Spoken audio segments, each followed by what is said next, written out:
নমস্কার বন্ধুরা। বন্ধুরা, আমার কাছে সব প্রাইজই সমান, ছোট বড় সব প্রাইজই সমান। ঠিক আছে, যে ছোট প্রাইজ লাগলো যে মুখ চোখ এরকম হয়ে গেলে কেন লাগলো এরকম, বড় প্রাইজ লাগলো তাহলে ভালো, সেটা না। কিন্তু বড় প্রাইজ লাগলে আমাদের সকলের মনটা একটু ভালো হয়, তাই তো, ভালো লাগে। আর তারপরে একটা যদি বড় প্রাইজ লাগে তাহলে প্রায় জীবনটা চেঞ্জ হয়ে যায়। কি মনে হয় বন্ধুরা, আমি কিছু ভুল বলছি? একটা ধরুন 18 লাখ লাগে, 9 লাখ লাগে, তাহলে জীবনটাই পাল্টে যায় মানুষের। বা ফার্স্ট প্রাইজ লাগে, ঠিক আছে, সেরকমই আজকে একটা প্রাইজ দেখাবো। কিন্তু আমি নামটা দেখাই না বন্ধুরা, সারা জীবনই নাম আটকে রাখি। তোমরা জানো মানুষ আমার উপর ভরসা করে, এই টিকিটটা কাটে, মানুষ একটু লুকিয়ে চুরিয়ে টিকিটটা কাটে, পরিবারকে অতটা জানতে দেয় না। ঠিক আছে, মানুষ আমার উপর ভরসা করে, আমি ওই ভরসার দামটা রাখার চেষ্টা করি। ঠিক আছে, নাম দেখাবো না, আমি টিকিটটা দেখাই তোমাদেরকে, তোমাদেরও ভালো লাগবে। ঠিক আছে। আরে ভাই, আমি আগে ধরো 30 মিনিট, 20 মিনিট, 40 মিনিট করে ভিডিও হতো, তাই তো, নাকি না মিথ্যা কথা বানিয়ে বলছি? যারা প্রথম থেকে দেখছে আমাকে তারা জানে, আজকে 5 বছর ধরে আমি ভিডিও করি ইউটিউবে, তারা জানে যে দাদা আগে এত করতো, এখন 3 মিনিট 4 মিনিট, এখন টাইম হয় না, অত আর টাইম পাই না আমি। কিন্তু তা হলেও তো নাই মামার থেকে কানা মামা হলো, তাও তো একবার করে আসি, দেখা হয় তোমাদের সাথে। অনেকে আছে আমাকে ভালোবাসে, তাদের ভাল লাগে যে দাদা আসলে একবার দেখলাম, দাদার ভিডিওটাও একটু টাইম করে পেয়ে দেখে নিলাম, তাই তো। চলো দেখো, একটা টেবিল পাঠিয়েছিল রেজিস্ট্রেশন করার পরে, টেবিল পাঠায় সবাই, টেবিল পাঠায়, একটা টেবিল পাঠিয়েছিল 46 মিডিল ছিল, 46 6 ব্যাকে, 46 মিডিল 6 ব্যাকে। আমি হিসাব করে দেখলাম এটা আজকে জোরদার খেলবে। আমি ছেলেটাকে হাই অ্যালার্ট করে দিলাম যে দেখ এটা কিন্তু আজকে জোরদার খেলবে। 100 সিম বলছে, কোনটা নেবো দাদা? আমি বললাম তুই 85টা নে, 6 ব্যাকে 46 মিডিল, একদম 85 নিতে বলেছি। ঠিক আছে,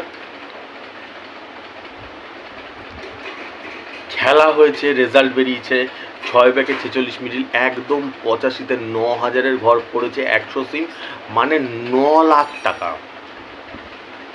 ছেলেটা আনন্দে না মানে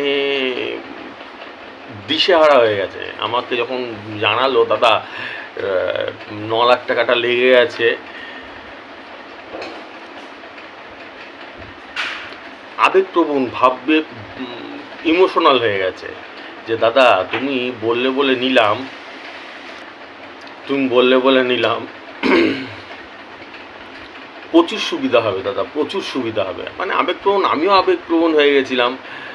বলছে অনেক খরচা ছিল, বাড়ি ছিল না, একটা ঘর বানাবো, মানে পাকা ঘর বানাবো, পাকা ঘর ছিল না। বলে দাদা তুমি, বলে সত্যি ভগবান তুমি। আমাকে হোয়াটসঅ্যাপে যখন জানাচ্ছে, আমি তো প্রচণ্ড ব্যস্ত থাকি, নাম্বার হিসাব করতে থাকি সব সময়, তার মধ্যেখানেও আমি ওকে বললাম যে দেখ আমি তোদের এই মুখে হাসিটা এটাই চাই। বলছে দাদা তোমার কত লাগবে বলো, তুমি আমাকে লাগিয়ে দিয়েছো, কত কী লাগবে? আমি আমার কিছু লাগবে না, তোর মনের আনন্দে যেটা দিস দে আমাকে।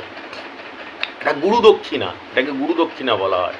ঠিক আছে, অনেক তো ছ্যাদরা আছে দেখেছো, আমি তো সারা জীবন ধরে যারা দেখছো আজকে আমাকে ফার্স্ট প্রাইজ লেগেছে, সে কোনো মানে একটা তো ভদ্রতা তো থাকে, যে এত পরিশ্রম করে একটা মানুষ নাম্বার বের করে দেয়, তাকে যে একটা গুরুদক্ষিণা সম্মান দেওয়া হয়, সেটা এরকমও প্রচুর ছ্যাদরা আছে যে ফার্স্ট প্রাইজ লেগেও কোনো গুরুদক্ষিণা দেওয়ার নাম নেই। ঠিক আছে, তো তাদের কথা বাদ দাও, সব মানুষই 5টা আঙুল সমান হয় না। আবার কেউ 600 টাকা লাগলেও আমাকে এরকমও গেছে যে তার মধ্যে থেকে 50 টাকা দিয়েছে, এরকমও আছে। যেটা প্র্যাকটিক্যাল। আজকে 5 বছরে আমার প্রচুর মানুষের সঙ্গে আমার যোগাযোগ হয়েছে। ঠিক আছে, আমি বললাম যে তুই আগে বাড়ি ফাড়ি কর, ঠিক আছে, আমার জন্য পাঠা, তোর যেরকম মনে হয় গুরুদক্ষিণা দিবি। বলে দাদা তোমার জন্যই আমার লাগলো, আমি সেটাই, তোর যেরকম মনে হয় সেরকম পাঠা, ঠিক আছে। এই হচ্ছে ব্যাপার, বন্ধুরা। ঠিক আছে, আসছি আবার, দেখি আবার কালকে আজকে কার মুখে আবার হাসি ফোটানো যায়, একটা বড় প্রাইজ লাগানো যায় নাকি দেখি, চেষ্টা করি। ঠিক আছে, আর তোমাদেরকে বারবার বলছি, তোমরা সেসব বন্ধু বান্ধবদের বলো যারা প্রচুর টাকা ঋণ হয়ে গেছে, টিকিট কাটতে কাটতে কোনো প্রাইজ লাগে না, তাদেরকে বলো আমার ভিডিওগুলো দেখতে। ঠিক আছে, ঠিক আছে, আসছি। আর তোমরা যারা রেজিস্ট্রেশন করতে যাও করে নাও, 500, 4,500, 7,500, 12,500 টাকা, এই 4টে ফিচার্সের রেজিস্ট্রেশন চলছে। ফোনপে, গুগল পে নাম্বার উপর দিয়ে যায়, দেখতে পাচ্ছ। ঠিক আছে, আসছি, টাটা।